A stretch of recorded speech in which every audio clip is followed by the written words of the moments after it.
Fellow Ghanaians, good evening. It has been some time since I last came into your homes, so I want to thank you for having me again tonight. I've come because of two important events that both occurred last week on 17th May. The first is an update on the Covid-19 pandemic. The second is the recent agreement we have reached with the International Monetary Fund, IMF. Some 3 weeks ago, on 5th May, the World Health Organization, WHO, announced that COVID was no longer a public health emergency of global concern. It had taken 3 years, 5 months, and 20 days of unbelievable tumult, unrelenting pain and suffering, and emotional turbulence of a world turned upside down. But we have at last heard the words for which we had all been praying. The scientists and health experts tell us that we no longer have a public health emergency of international concern. They tell us also that there's evidence of reducing risks to human health from COVID-19 infections. This has led to the decreasing trend of COVID-19 related deaths, hospitalizations, and intensive care admissions. The world has also achieved the long hoped for immunity, and with improved clinical management, the experts say it is time to transition to long-term management of the COVID-19 pandemic. In other words, we can now breathe that collective sigh of relief. For even though we may still have to deal with sporadic, isolated outbreaks, the crisis itself has technically ended. The pandemic trend in Ghana is similar to the general global trend as announced by WHO. As of 15th May 2023, there have been 1,462 deaths attributable to COVID-19 in Ghana, with the last death being recorded on 8th January 2023. These are not mere figures or inconvenient statistics. They are dearly loved parents, sons and daughters, relations, friends and colleagues, whom we shall continue to miss dearly. May their souls rest in perfect peace. I am glad to report that currently we do not have any critical or severe cases. In general, since the first case was confirmed in our country on 12 March 2020, there have been 171,738 positive cases from 2,538,198 tests. You would recall that we started the COVID vaccination campaign in March 2021, and as at 25th May 2023, 25,170,382 vaccine doses have been administered. There are 10,566,420 fully vaccinated people. That is 52.7% out of the 20 million target we had set, with 4,599,883 persons having received booster doses. In the light of these facts, the COVID-19 task force, which I chair, met on 17th May and took some far-reaching decisions on the measures we have put in place for the management of the pandemic, which were announced by the Ghana Health Service on 19th May.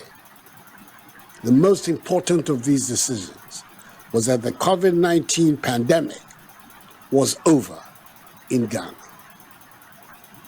Thus, all the outstanding COVID-induced restrictions at our airports and all entry points have been lifted, and we're back to the pre-COVID situation as far as health entry requirements are concerned. It will be recalled that 3 years ago, we started with drastic measures and restrictions.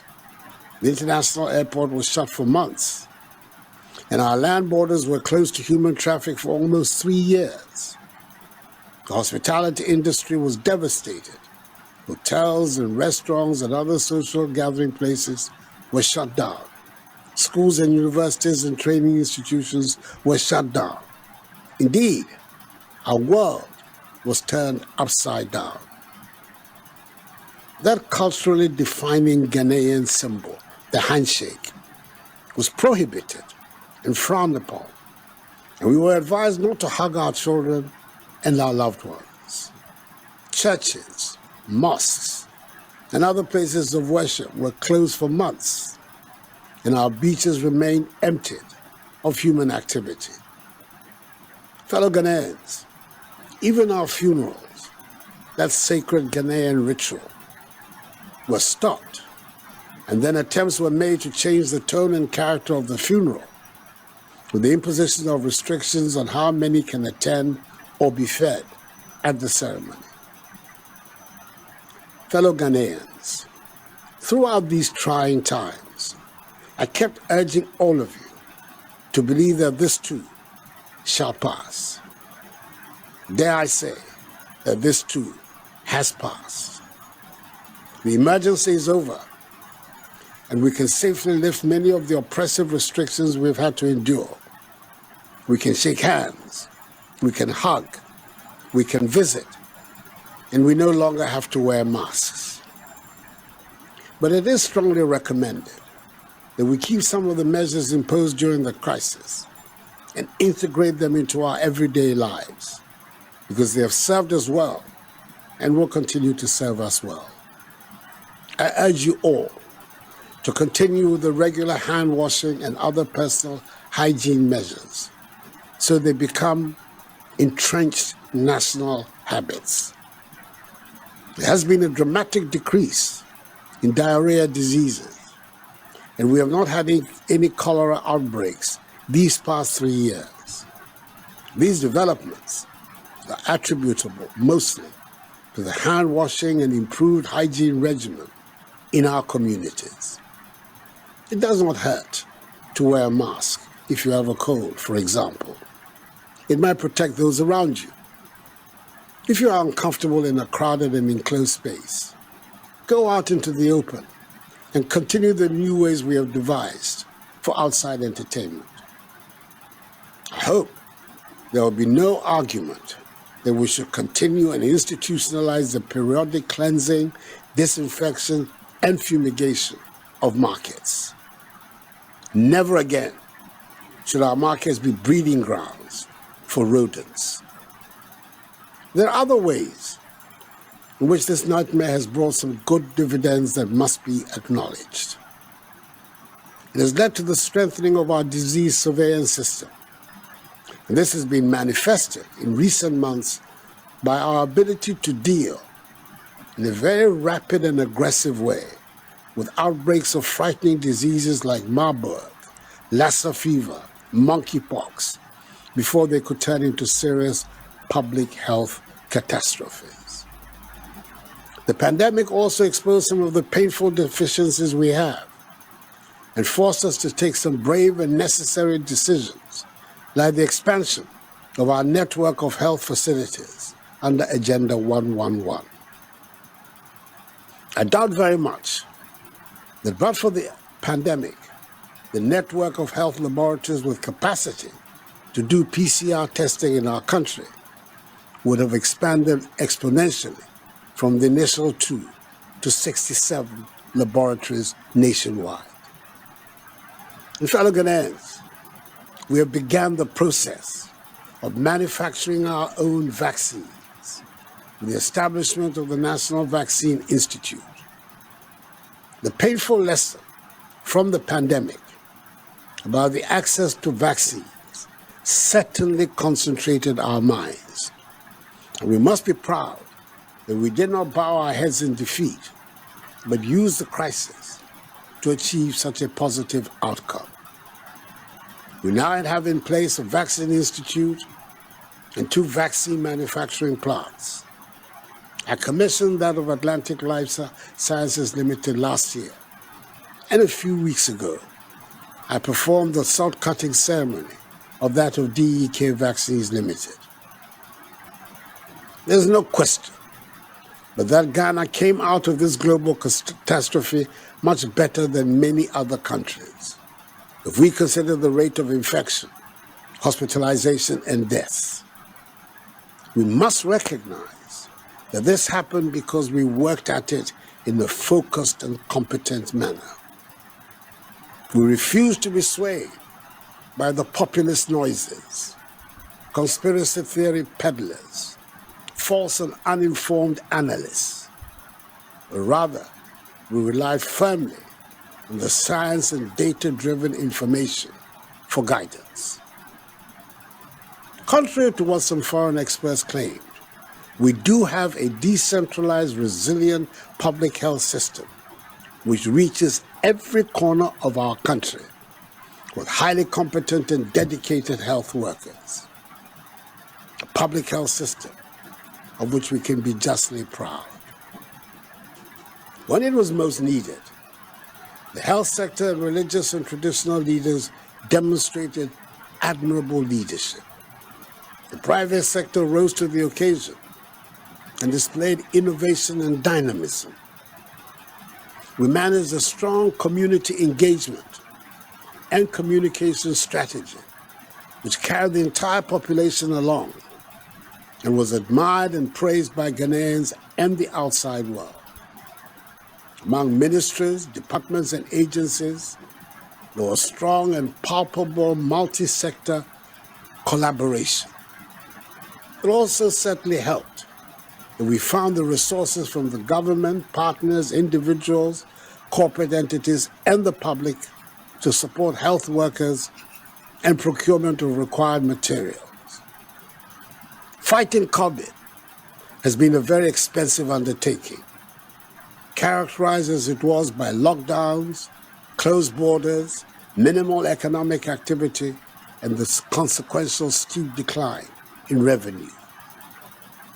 The testing for the millions who went to public laboratories, the quarantine of arrivals from outside the country, hospital admissions, treatments and feeding for all patients were publicly funded and cost vast sums of money. The vaccination program was expensive, very expensive. Even though we received some donated vaccines, we purchased a lot with our own resources. And the multiple countrywide vaccination campaigns cost a lot of money. The fumigation, cleansing, and disinfection of markets, schools, offices, and other public spaces also cost a lot of money. Free water was provided, and the cost of electricity subsidized. 54,000 additional health workers were hired, and all health workers obtained a tax rebate. Fellow Ghanaians, keeping us all informed about this most unpredictable virus was expensive.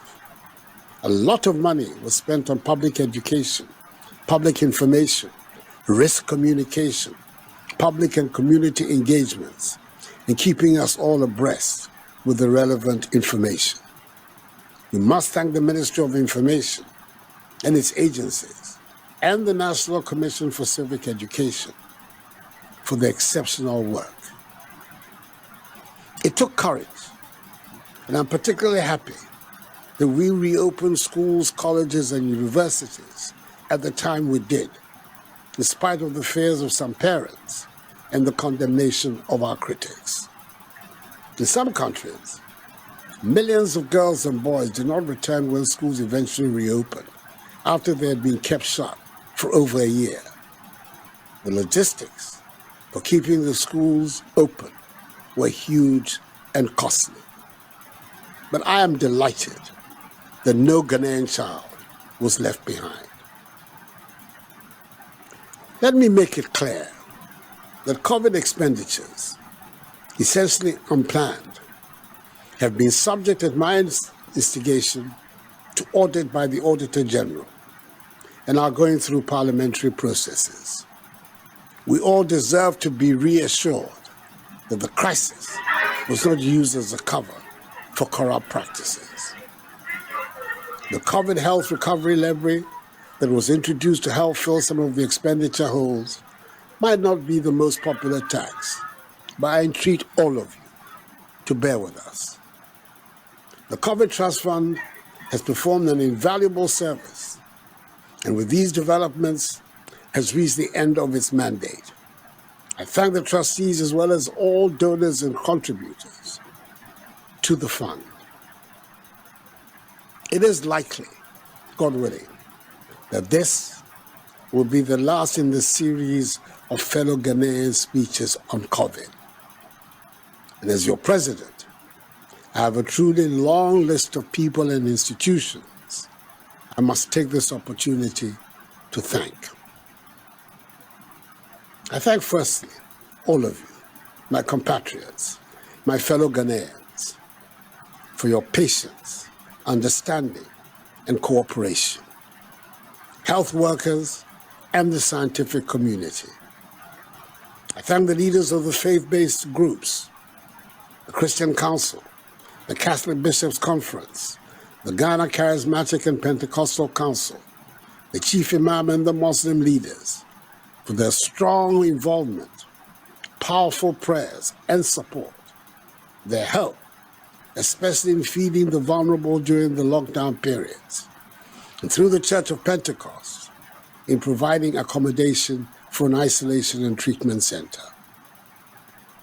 I thank the Council of State and our traditional leaders, the national and regional houses of chiefs, for their support and help in community sensitization.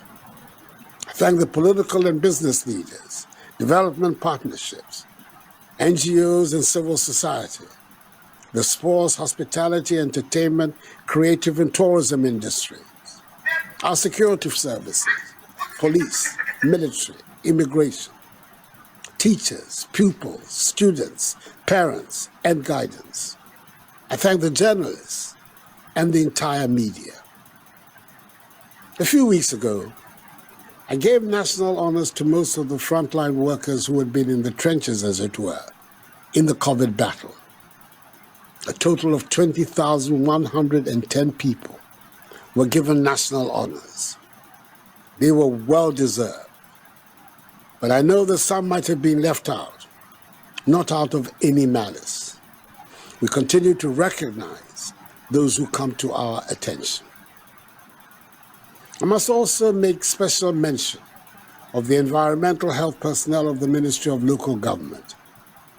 They played a key role in the burials of COVID-related deaths. The private funeral homes deserve honorable mention. They set the pace for how funerals should be conducted within the COVID protocol restrictions and with cultural sensitivity. In paying tribute to the health workers, I should address our psychologists and psychiatrists and express my gratitude for their work. COVID exacted an extreme emotional turbulence on the population, and no one can predict how long the effects on our mental health will last, and their work continues even after the end of the emergency. I believe it would be appropriate to make also a special mention of the Ministry of Health and its implementing and regulatory agencies, the Christian Health Association of Ghana, the military and police health services, quasi-government private healthcare providers, and the Food and Drugs Authority, FDA, which has established itself as a world-class institution able to hold its own on the international scene. On behalf of the people of Ghana, I express eternal gratitude to the police, the immigration, and the military and the 2 IGPs, 2 CDSs, and Controller General that have served during the period. I pay homage to the pharmaceutical and textile industries and to the many corporate bodies that made generous donations and rallied to the call for enhanced domestic production of medical supplies. The Ghana Airport Company must be mentioned for the hard work of its staff. The Ghana Education Service and the Director General that saw us through the school closures and reopenings. Thank you. And thank you to its sister body, the Ghana Health Service and its dynamic Director General, both of them have gave such impressive accounts of themselves during this crisis. It would be greatly remiss of me not to place on record my appreciation to the National Ambulance Service and its workers. They worked well, and we are proud of them. I acknowledge the fact that digital technologies and drones help very much in getting vaccines and medications to hard-to-reach areas, and I'm glad they have become an integral part of our health delivery system. If we were still looking for any proof, we found that the high use of mobile phones and the digitalization agenda helped in the surveillance process, particularly with contact tracing and patient follow-up. I'm indebted to the ministers of state, officials of the presidency led by the chief of staff, the parliament and the judiciary, and all the members of the brilliant COVID-19 task force. I must make special mention of the Vice President, Dr. Mahamadou Bawumia, who was my reliable source of support in the darkest and most trying moments.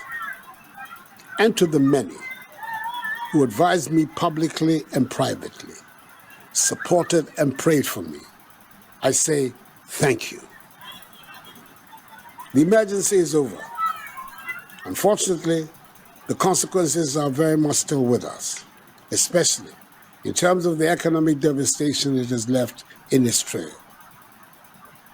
It will be recalled that I said right at the onset of the pandemic that we would do whatever it took to protect the lives of the Ghanaian people. In the now often quoted statement, I said, and I quote, "We know what to do to bring the economy back to life, but what we do not know is how to bring people back to life," unquote. The clear implication is that we will protect lives even if it was at the risk of harming the economy. I knew that the pandemic and the measures we were taking to keep us alive would have a devastating effect on the economy. But I believe I had the support of the Ghanaian people to concentrate on protecting lives at any cost. But I do not think anyone, anywhere, imagined the effect would be so widespread, so destructive, and so deep. I owe to you, my compatriots, and to myself, to go to any length to bring the economy to the rude health it was in before the onset of the pandemic. When things came to the stage where I concluded we had to go to the International Monetary Fund to access a facility for budgetary support, I gave a directive to the Minister of Finance to start the process. It was a painful decision for me to take, because going to the IMF was not part of the economic transformation agenda I'd been pursuing, especially as my government had gone the extra mile to bring to a successful end the IMF program we inherited from the previous government. But who would have imagined that President Akufo-Addo would order the closure of airports, offices, factories, or schools? We were in extraordinary times, and we took extraordinary measures. And when faced with the realities of the economic crisis last year, I accepted the challenge that the economy required a similar attitude. including the sacrifices many of us have made in recent times. Luckily, the International Monetary Fund has been most supportive, and we have ended up with having our program approved in record time, culminating in the formal approval by the IMF board on 17th May. As I'm sure we have all heard by now, the details of the program have been explained by officials of the fund and by our Minister for Finance and the Governor of the Bank of Ghana. The first tranche of $600 million United States dollars has been credited to our national account out of the $3 billion United States dollars that we have negotiated to receive within a period of 36 months. Fellow Ghanaians, access to the IMF facility will not spell the immediate end of the difficulties we are in presently. But the fact that we've been able to negotiate such a deal sends a positive message to our trading partners, creditors, and investors. A positive message that will be underpinned by the discipline, hard work, and enterprise with which we execute the program. It should lead to the restoration of confidence and the reopening of avenues that have been closed to us this past year and a half. It should also lead to the resumption of many of the infrastructural projects that have stalled. Fellow Ghanaians, we got ourselves out of a pandemic in which there were no precedents on which to rely, and where even the experts admitted they had no clear-cut solutions. We did it by being resolute, being focused, and working very hard, and by accepting that we had to stick together. With a similar frame of mind and attitude, we shall overcome the economic difficulties as well, sooner rather than later. I have no doubts at all in my mind that we are on the right path, and we will soon start to see significant improvements in the economy and in the living standards of Ghanaians. Enuanom, emi adom, COVID yare no a eto hye yen so no, na edi ohaw bebree bre yen no, emi adaroma etumi etu nase. Mesra mo, uma yen nyina enda nyame ase. Yen koso enhwe yen ho so yie. Anyeme nyumodromo na COVID hela ni bawono ni ka hawo ba nyuma ejowo wonye wo faneshi wo ha ofe woda nyumoshi ni wokwe wo hino ojogba. We are a God-fearing and a God-loving nation. And that is why throughout my presidency, I have consistently stressed that the battle is the Lord's. Thus, 3 years ago, when the pandemic first hit us, I asked for a national day of prayer and fasting for God's help to be observed on 25th March 2020. Now that the Lord has heard our prayers and seen us through this COVID trial, I would respectfully ask that next Friday, i.e. the 2nd of June, all Muslims should say a special prayer of gratitude for our nation's health. And that next Saturday and Sunday, i.e. the 3rd and 4th of June, all Christians should do the same.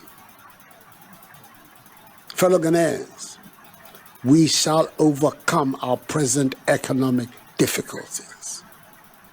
The battle is indeed the Lord's.